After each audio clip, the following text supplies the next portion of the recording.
بالله من الشيطان الرجيم. بسم الله الرحمن الرحيم. وبه نستعين وهو خير ناصر ومعين. اللهم صل على محمد وآل محمد وعجل فرجهم. السلام علیکم ورحمۃ اللہ وبرکاتہ. محترم، معزز اور مکرم مومنین کرام، طلاب عزیز، یہ ہماری سعادت ہے کہ اس علمی، فکری اور تربیتی پروگرام میں شامل ہونے اور شرکت کرنے کی توفیق حاصل ہوئی ہے. واقعاً ایسے پروگرام بہت بڑی نعمت ہیں، ان کی قدر کرنی چاہیے. پرآشوب زمانہ، فتنوں کا زمانہ، تباہی کا زمانہ، فساد کا زمانہ، جہاں ہر طرف تباہی ہے، آلودگی ہے، گناہ ہے، فساد ہے. ایسے ماحول میں، ایسی فضا میں، جہاں ہر چیز انسان کو خدا سے دور کر رہی ہے، اپنے آپ سے دور کر رہی ہے، کوئی ایسی فرصت میسر آ جائے کہ جس میں انسان اپنی ذات کی طرف متوجہ ہو، اپنے خدا کی طرف متوجہ ہو، اپنے مقصد اور ہدف خلقت کی طرف متوجہ ہو، تو ان فرصتوں کو ضائع نہیں کرنا چاہیے. الفرصت تمر مر السحاب. روایت میں ہے کہ فرصتیں بادل کی مانند گزر جاتی ہیں. وہ اس جوانی کے عالم میں اور یہ مختصر زندگی میں اگر خدا یہ توفیق ہمیں دے دے اور ہمارے شامل حال ہو جائے یہ توفیق، تو اس سے بڑھ کر کوئی سعادت یہ نہیں ہو سکتی. کہ یہ مطلب روایات میں موجود ہے کہ خدا اگر کسی انسان کے ساتھ بھلائی کرنا چاہتا ہے، کسی انسان کے ساتھ اچھائی اور نیکی کرنا چاہتا ہے، تو اسے اپنے راستے کی طرف رہنمائی کر دیتا ہے. اور یہی وہ راہ ہے کہ خدا کی اگر توفیق ہمارے شامل حال نہ ہو تو کبھی بھی ہم اتنا عظیم کام نہیں کر سکتے. اس بابرکت کام میں اور اس مقدس کام میں ہم شرکت نہیں کر سکتے. بس خدا نے ہم کو یہ توفیق عطا کی ہے، اس سے ہم نے فائدہ اٹھانا ہے، اور جو مقصد اور ہدف ہے اس تک پہنچنے کے لیے ہم نے انشاءاللہ کوشش کرنی ہے. یہ درس جو آپ کی خدمت میں بندہ حقیر حاضر ہے، اس کا عنوان ہے قرآن کی نظر میں انسان شناسی. انسان شناسی ایک بہت اہم موضوع ہے، دین کا ایک بہت اہم چیپٹر ہے کہ اس کو سمجھنا بہت ضروری ہے. قرآن مجید کہ جو خداوند تبارک و تعالیٰ کی طرف سے انسان کی ہدایت کے لیے آیا ہے، کتاب ہدایت ہے اور انسان کی ہدایت کے لیے آیا ہے. اگر اس کتاب کی ہدایت کے مرکز اور محور پر نگاہ کی جائے تو وہ انسان ہے. اس کائنات میں اگر آپ نگاہ کریں تو اس کائنات کا مرکز اور محور انسان ہے. حدیث قدسی میں ہے کہ اے انسان، میں نے اس پوری کائنات کو تیرے لیے خلق کیا ہے. یہ جو کچھ بھی اس کائنات میں نظر آ رہا ہے، جہاں میں نظر نہیں آ رہا، سب کچھ بنانے کا مقصد کیا تھا؟ کہ انسان کو کسی جگہ تک پہنچایا جا سکے. انسان کے لیے سب کچھ ہے. یہ پہاڑ، یہ سمندر، یہ درخت، یہ ہوا، یہ سورج، یہ چاند، یہ ستارے، سب کچھ ہے کیوں؟ تاکہ انسان ان سے استفادہ کرتے ہوئے کسی منزل اور ہدف کی طرف حرکت کر سکے۔ بس محور اس کائنات کا انسان۔ قرآن کتاب ہدایت ہے، اس ہدایت کا اور اس خدا کی کتاب کا جو مرکز و محور ہے وہ بھی انسان ہے۔ بس یہاں سے ایک مطلب جس پر بہت زیادہ دقت اور فکر کرنے کی ضرورت ہے، اور یہاں سے ہمیں پتہ چل جاتا ہے کہ انسان کی شناخت اور انسان کی معرفت اور انسان شناسی کتنی ضروری ہے، کہ دیکھیں دین انسان کی ہدایت کے لیے ہے، قرآن انسان کی ہدایت کے لیے ہے، یعنی انسان سے مربوط یہ چیزیں ہیں۔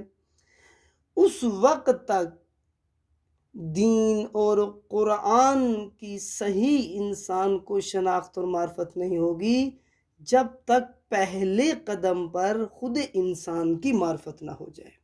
یہ پہلا مرحلہ ہے۔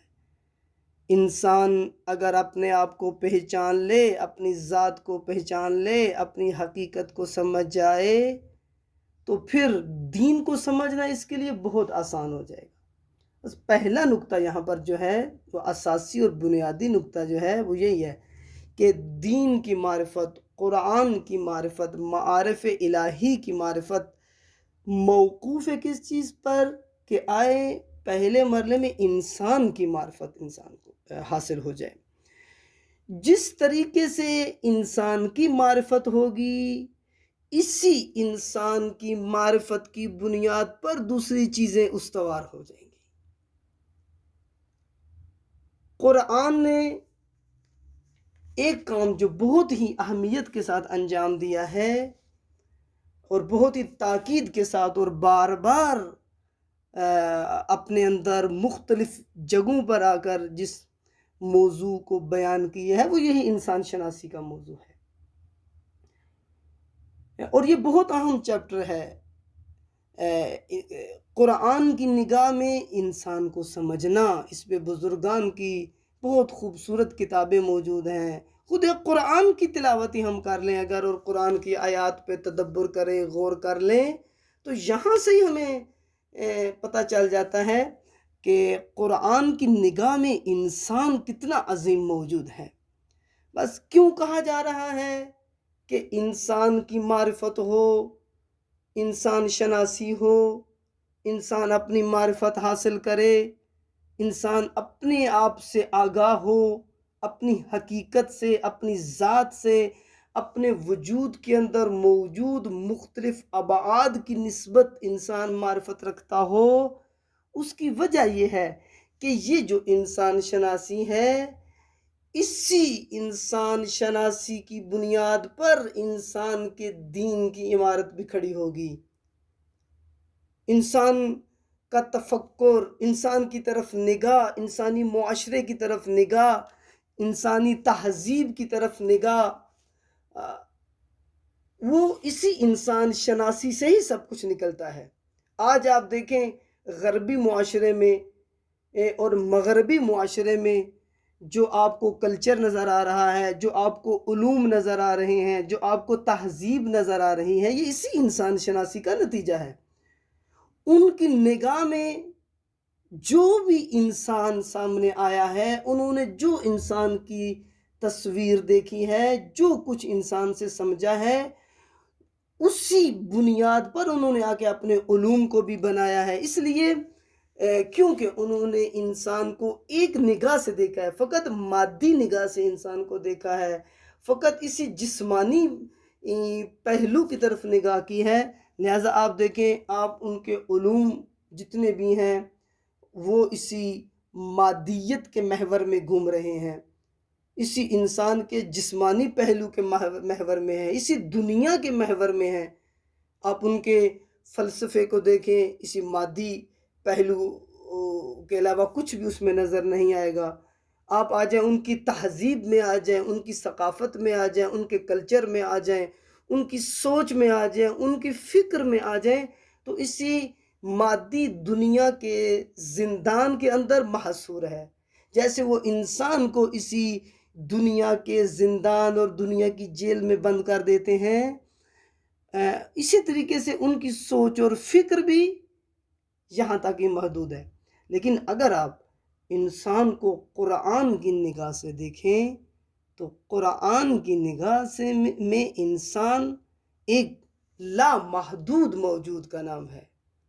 ٹھیک ہے کہ قرآن کہہ رہا ہے کہ انسان کا آغاز مٹی سے ہوا ہے، خاک سے ہوا ہے، نطفے سے ہوا ہے، لیکن جب یہ انسان اپنے تکامل کے مراحل کو طے کرتا ہے تو پھر انسان لامحدود ہو جاتا ہے، پھر انسان لامتناہی ہو جاتا ہے۔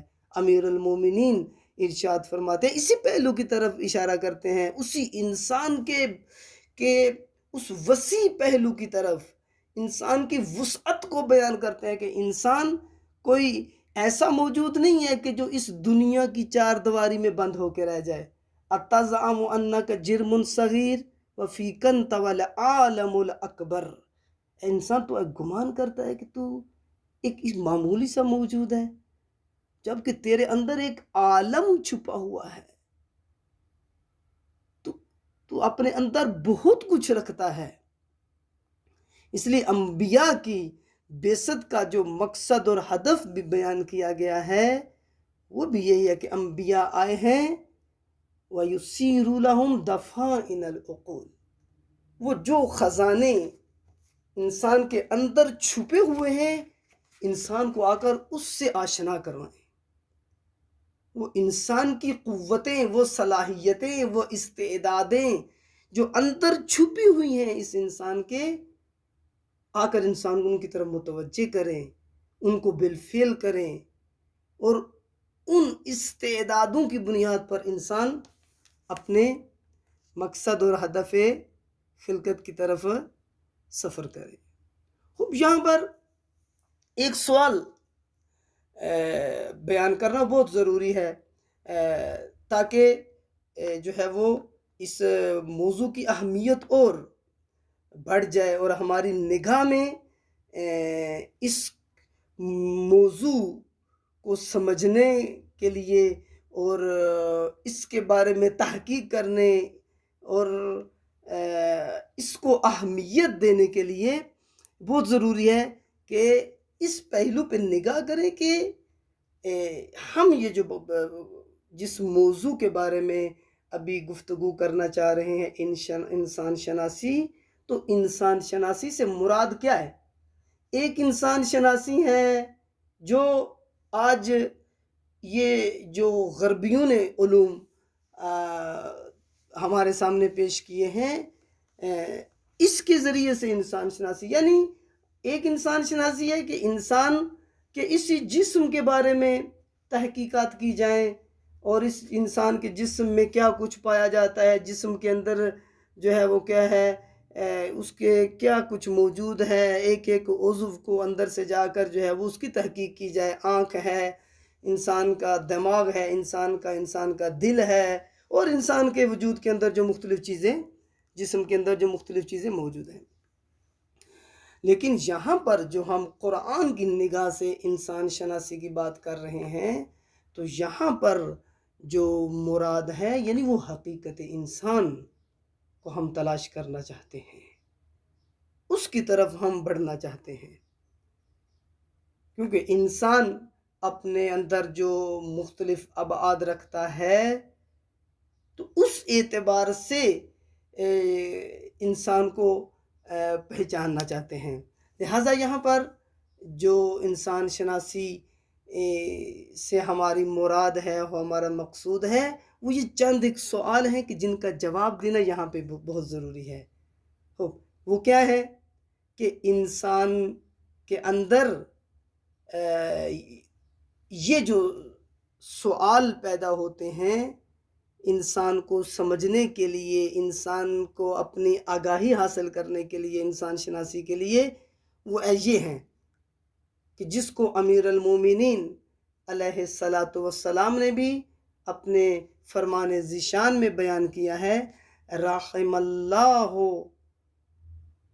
امران من علم من عین فی عین الی عین، یا اس طریقے سے بھی روایت ہے، رحمک اللہ من یعلم من عین فی عین الی عین، کہ خدا آپ پر رحمت نازل کرے کہ جو یہ جانتا ہو کہ میں کہاں سے آیا ہوں، ابھی میں کس جگہ پر موجود ہوں، اور میں نے کس طرف سفر کر کے جانا ہے۔ یعنی یہ انسان شناسی کروائی جا رہی ہے، یعنی میں کون ہوں، میں کیسے خلق ہوا، یہ وہ سوالات ہیں۔ مجھے کس نے خلق کیا، میرے اور دوسری مخلوقات کے درمیان کیا فرق پایا جاتا ہے، مجھے کیوں خلق کیا گیا ہے، یہ زندگی کیا چیز ہے، کس مقصد اور ہدف کے لیے مجھے خلق کیا گیا ہے، جس دنیا میں زندگی گزار رہا ہوں یہ دنیا کیا ہے، اس کی حقیقت کیا ہے، میرا انجام کیا ہوگا، میں آخر میں کس نتیجے تک پہنچوں گا۔ بس انسان شناسی کے لیے ان تمام سوالات کے جواب دینا یہ بہت ضروری ہے۔ جب انسان ان سوالات کے جواب تک پہنچے گا تو یہ انسان کا قدم ہے اسی انسان کو پہچاننے کے لیے، انسان کی معرفت کے لیے کہ میں کون ہوں، میں کیسے خلق ہوا، میں کیوں خلق ہوا، مجھے کس نے خلق کیا، میں کہاں پہ زندگی گزار رہا ہوں، میری خلقت کا مقصد اور ہدف کیا ہے۔ دوسری ایک اور چیز جو یہاں پر بیان کرنا ضروری ہے وہ ہے کہ انسان شناسی کیوں ہمارے لیے ضروری ہے، کیوں قرآن نے اتنی تاکید کی ہے، کیوں روایات میں اتنی تاکید کی گئی ہے کہ انسان شناس بنے، انسان شناسی ضروری ہے۔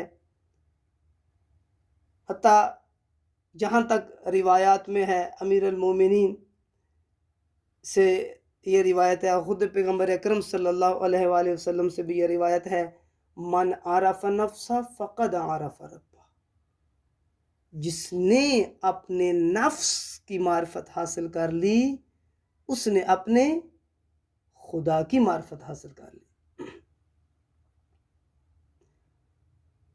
کیوں؟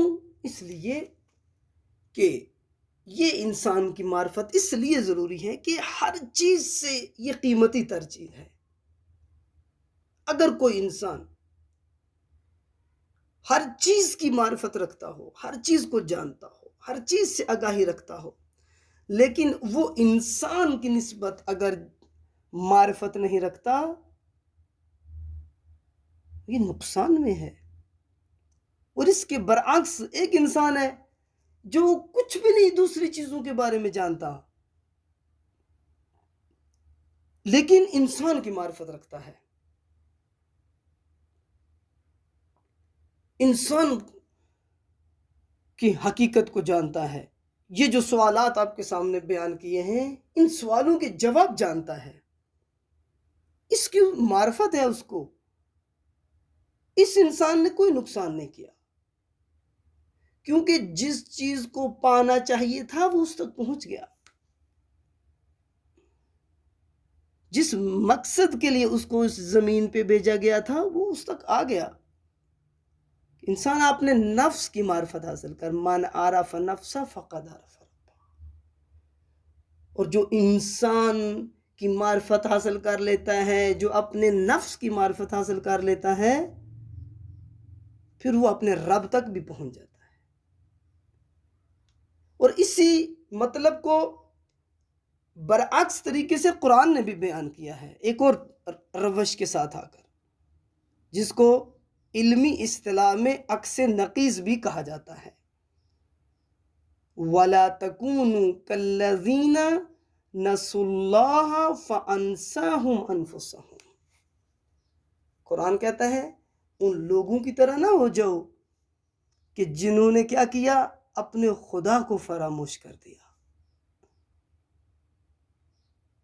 تو پھر اس کا نتیجہ کیا نکلا؟ جب کوئی خدا فراموش ہوتا ہے تو خدا فراموشی کا نتیجہ خود فراموشی ہے۔ انسان اپنے نفس کو بھول جاتا ہے،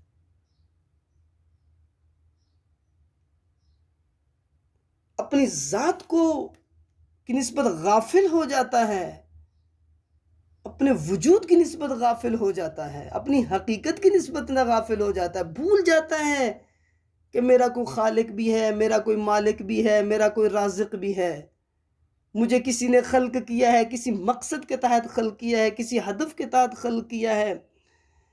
اس زمین پہ جو مجھے بھیجا ہے، اس دنیا میں جو مجھے بھیجا ہے، تو اس دنیا کے لیے میں نہیں بنا۔ الدنیا مزرعۃ الآخرہ، مجھے یہاں بھیجا کہ انسان تو نے اس دنیا میں گم نہیں ہونا، بلکہ تو نے اس دنیا کے ذریعے سے، اس عالم دنیا سے ایک اور عالم میں منتقل ہو جانا ہے۔ بس اس لیے خود شناسی، معرفت نفس، یہ پہلا قدم ہے دین کی وادی میں قدم رکھنے کے لیے، دین کے شہر میں داخل ہونے کے لیے، دین کے نظام میں جانے کے لیے۔ آج ہم نظام ولایت تک پہنچنا چاہتے ہیں، نظام امامت تک پہنچنا چاہتے ہیں، نظام توحید تک جانا چاہتے ہیں، اور نظام توحید و ولایت و امامت سمجھنے کا راستہ یہی ہے کہ انسان شناسی کے مرحلے سے گزرا جائے، انسان کی معرفت ہو، انسان جانے کہ میں کون ہوں، قرآن کون سی تصویر انسان کی پیش کر رہا ہے، قرآن کی نگاہ میں انسان کتنا خوبصورت ہے، انسان جانتا ہو، پھر جو کچھ انسان کے لیے آیا ہے اس کو سمجھنا بہت آسان ہو جائے گا۔ بس اس لیے خود شناسی اور انسان شناسی اور نفس شناسی اور معرفت نفس اور معرفت انسان پر دوسری چیزیں موقوف ہیں۔ جب تک خود کو نہیں پہچانیں گے، جب تک اپنی معرفت حاصل نہیں کریں گے، اس وقت تک دین سمجھ نہیں آئے گا، قرآن سمجھ نہیں آئے گی، ہدایت سمجھ نہیں آئے گی، توحید تک نہیں پہنچ سکتے۔ میں ممکن ہے توحید کو، خدا کو قبول کر لوں، لیکن جس طریقے سے خدا کی معرفت ہونی چاہیے وہ نہیں ہوگی۔ اس معرفت کے مراتب ہیں، اس معرفت کے مراحل ہیں۔ اس معرفت نفس، اس کا آغاز ہوتا ہے معرفت حصولی سے آغاز ہوتا ہے۔ ہم اس طریقے سے ہم کہیں انسان کی معرفت کا آغاز ابتدائی مرحلے سے ہوتا ہے، اور پھر آہستہ آہستہ یہ معرفت، اس کے مراتب میں جب بلندی آتی ہے اور انسان معرفت اور شعور کے میدان میں جب ترقی کرتا ہے، تکامل کرتا ہے، آگے بڑھتا ہے، تو پھر اس معرفت کے بلند مرتبے تک پہنچ جاتا ہے جسے معرفت حضوری یا شہودی سے تعبیر کیا جاتا ہے۔ اور یہ بلند ترین مرتبہ ہے کہ انسان جب اس معرفت کے درجے تک پہنچ جاتا ہے، اس وقت انسان اپنے آپ کو پا لیتا ہے۔ اور جب انسان اپنے آپ کو ڈھونڈ لیتا ہے، جب انسان اپنے آپ کو تلاش کر لیتا ہے، تو پھر اس کو اس جہان کی ہر چیز سے قیمتی چیز مل جاتی ہے۔ یعنی وہ کیا ہے؟ یعنی اسے خدا کی معرفت حاصل ہو جاتی ہے، اسے مخلوق خدا کی معرفت حاصل ہو جاتی ہے۔ یہ ایک مستقل بحث ہے کہ جو علم النفس کے عنوان سے جس کو مطرح کیا گیا ہے، جس کو بیان کیا گیا، ایک بہت ہی وسیع اور ایک بہت ہی خوبصورت یہ چیپٹر ہے کہ حتماً اس کی طرف ہمیں توجہ کرنی چاہیے۔ آ کر یہاں پر چاہتے ہیں کہ قرآن مجید نے آ کر جو انسان کی معرفت کروائی ہے وہ بھی خلقت انسان کے اعتبار سے مختلف اعتبارات سے قرآن نے آ کر انسان شناسی کروائی ہے۔ ایک انسان کی خلقت کے اعتبار سے ہے، انسان کی خصوصیات اور صفات کے اعتبار سے ہیں، انسان کے اندر موجود کمالات کے اعتبار سے ہیں۔ وہ انسان آئے، قرآن کا مطالعہ انسان کا جتنا زیادہ ہوگا اتنا انسان کے سامنے یہ موضوع کھلے گا، مختلف پہلو اس موضوع کے کھلیں گے کہ کس کس جہت سے اور کس کس اعتبار سے قرآن نے آ کر انسان شناسی اور انسان کی معرفت کروائی ہے۔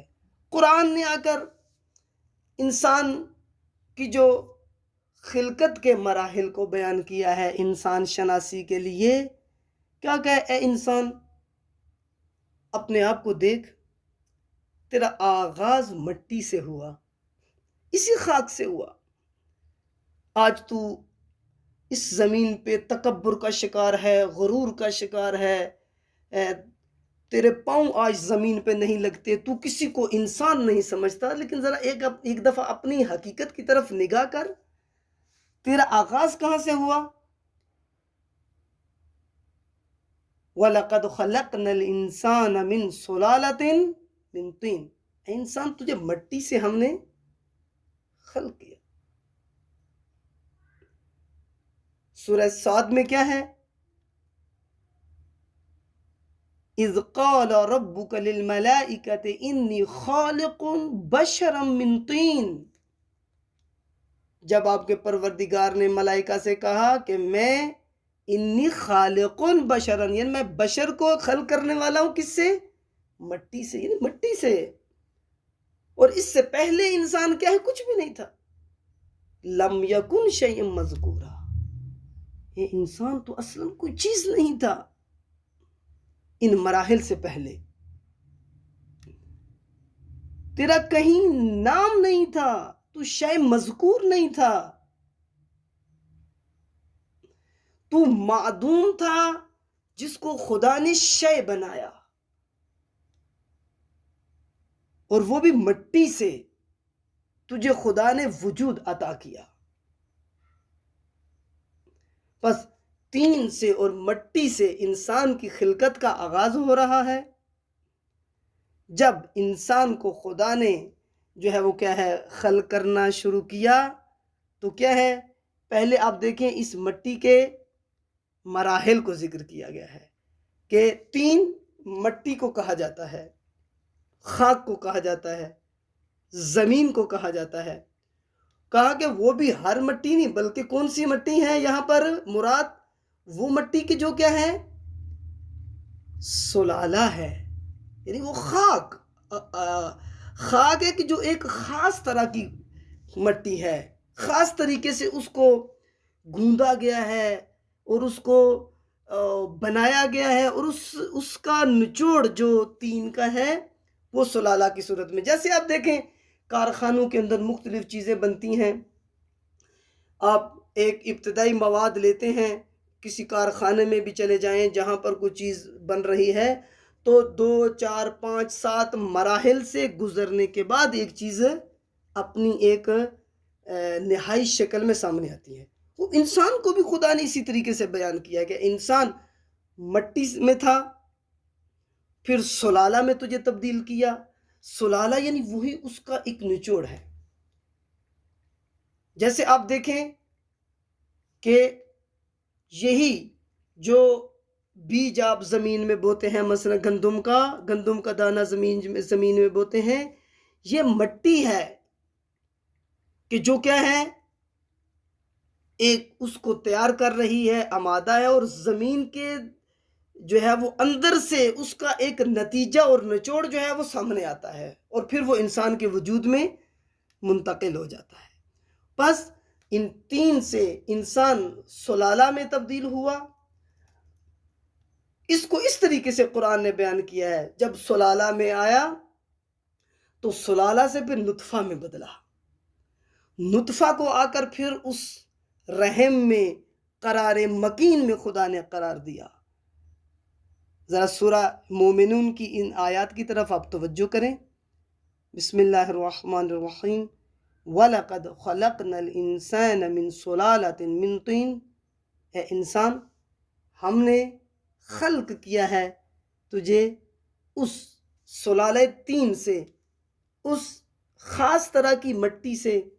پھر کیا کیا؟ ثُمَّ جَعَلْنَاهُ نُطْفَةً فِي قَرَارٍ مَكِينٍ، اے انسان اس کے بعد اسی سلالہ کو نطفے میں بدل دیا۔ یہ جو سلالہ تین ہے، یہ جو انسان اس سلالہ تین کے مرحلے میں ہے، اس کو پھر نطفے کے مرحلے میں تبدیل کر دیا، اور پھر اس کو آ کے قرار مکین میں رکھا، اس خاص جگہ پہ آ کے قرار دیا۔ ثم خلقنا النطفة علقة، اس سے پھر جو کیا ہے، نطفہ جو قرار مکین میں گیا تھا وہ علقے میں تبدیل ہو گیا، ایک خون کی شکل اختیار کر دی۔ لیکن انسان ذرا اپنی خلقت کے مراحل کو دیکھے، کبھی بھی انسان کے اندر غرور پیدا نہ ہو، کبھی بھی انسان کے اندر تکبر پیدا نہ ہو، انسان ہمیشہ خاشع رہے، خاضع رہے۔ جب انسان دیکھے کہ میں کیسے خلق ہو کے آیا ہوں، کوئی ذات ہے جس نے مجھے ان تمام مراحل سے گزارا۔ جب انسان اس نگاہ سے اپنی خلقت کے مراحل کو دیکھتا ہے تو پھر خدا کے سامنے انسان جھک جاتا ہے۔ ثم خلقنا النطفة علقة، پھر اس نطفے کو علقے میں بدلا۔ فخلقنا العلقة مضغة، اور پھر اس علقے کو ہم نے مضغہ میں تبدیل کر دیا، نطفے کو خون میں بدلا، خون کو اس گوشت کے لوتھڑے میں تبدیل کیا۔ فخلقنا المضغة عظاما، اور پھر ہم نے اس کو جو ہے وہ کیا کر دیا، ہڈی میں بدلا۔ فکسونا العظام لحما، اور پھر اس کے اوپر ہم نے ہڈی کے اوپر گوشت چڑھا دیا۔ ثم انشأناه خلقا آخر، جب انسان کا یہ جسمانی پہلو مکمل ہوا، نطفہ بنا، نطفے سے علقہ، علقے سے مضغہ، مضغے سے عظام، اور پھر اس کے اوپر گوشت چڑھایا، اب خدا کہتا ہے ثم انشأناه خلقا آخر، ہم نے انسان کو ایک اور یہاں پر خلقت عطا کی۔ فتبارک اللہ احسن الخالقین،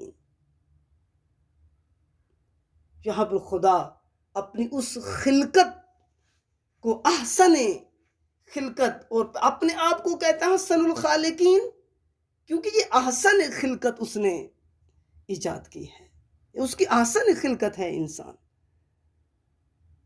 یہاں پر ایک چیز جو سمجھ آتی ہے وہ انسان کے وجود کے پہلو ہیں، کہ خداوند تبارک و تعالیٰ نے انسان کے وجود کے اندر دو پہلو رکھے ہیں۔ ایک اس کا یہ جسمانی پہلو ہے جس کے مراحل خلق کیے، اور جب ان مراحل کو بیان کر دیا پھر کیا کہا، ثم انشأناه خلقا آخر، پھر ہم نے انسان کو ایک اور خلقت عطا کی۔ وہ انسان کا روحانی پہلو ہے، وہ روح انسان ہے، وہ نفس انسان ہے، وہ انسان کا معنوی پہلو ہے، وہ انسان کی حقیقت ہے کہ جس پہلو کے ذریعے سے وہ اس دنیا میں محدود نہیں ہے، جس کے ذریعے سے اس کا تعلق عالم ملکوت کے ساتھ ہے، جس کے ذریعے سے اس کا تعلق دوسرے عوالم کے ساتھ جڑا ہوا ہے، اور جس کی وجہ سے انسان کے اندر اتنی وسعت ہے، اتنا وسیع ہے انسان۔ بس آپ دیکھیں جو سوال آپ کے سامنے بیان کیے کہ انسان شناسی سے مراد کیا ہے، ان مراحل خلقت کی طرف نگاہ کریں، انسان کے مختلف ابعاد جو وجود انسان کے اندر ہے، اس کا جسمانی پہلو اور اس کا معنوی پہلو، اس کا روحانی پہلو، اگر انسان اس اعتبار سے آ کر نگاہ کرے اپنی ذات اور اپنی حقیقت کی طرف، تو ان سوالات کا جواب تلاش کرنا بہت آسان ہو جائے گا کہ جو آپ کے سامنے بیان کیے کہ انسان شناسی سے مراد کیا ہے۔ بس قرآن مجید کی نگاہ میں انسان وہ نہیں ہے کہ جو آج جو مغربی معاشرے نے انسان کی تصویر پیش کی ہے، نہ، بلکہ قرآن مجید کی نگاہ میں انسان ایک بہت ہی وسیع موجود کا نام ہے، ایک بہت ہی خوبصورت موجود کا نام ہے کہ جو اس مادی دنیا میں محدود نہیں، جس کی سوچ، جس کی فکر، جس کا ہدف، جس کا مقصد اس مادی دنیا اور اس ظاہری دنیا تک محدود نہیں ہے، بلکہ قرآن کا انسان اگرچہ کہ اس کا آغاز اسی مٹی سے ہے، اسی خاک سے ہے، اسی نطفے سے ہے، اسی علقے سے ہے، اسی مضغے سے ہے، لیکن محدود نہیں ہے ان میں، بلکہ یہ انسان اس دنیا میں آیا ہے تاکہ اس دنیا میں آ کر اپنے آپ کو بنائے اور اس دوسرے عالم کی طرف انسان اور دوسرے عوالم کی طرف انسان حرکت کرے، اپنے آپ کو آمادہ کرے، الدنیا مزرعۃ الآخرہ، تاکہ جس ہدف اور مقصد کو حاصل کرنے کے لیے خدا نے انسان کو یہاں بھیجا ہے اس کو حاصل کر سکے۔ بس یہ بہت اہم چیپٹر ہے کہ قرآن کی نگاہ میں انسان کیا ہے، قرآن انسان کو کیا سمجھتا ہے۔ واقعاً اگر ہم اس تک پہنچ جائیں تو آج جو ہم اپنے آپ کو ایک بہت حقیر سمجھتے ہیں اور انسان نے اگر اپنے آپ کو یہاں پر دنیا میں آج اپنی کرامت کو زائل کیا ہے، اگر واقعاً قرآن کی نگاہ سے انسان اپنی ذات کو اور اپنی حقیقت کو سمجھے تو کبھی بھی انسان اپنی کرامت کو، اپنی شرافت کو زائل نہ کرے، اپنی عزت کو انسان زائل نہ کرے، اور کوئی انسان اور کوئی انسانی سماج کبھی بھی ذلیل نہ ہو۔ انشاءاللہ یہ ہماری بحث اور یہ گفتگو جاری ہے۔ وصلی اللہ علی محمد وآلہ الطاہرین۔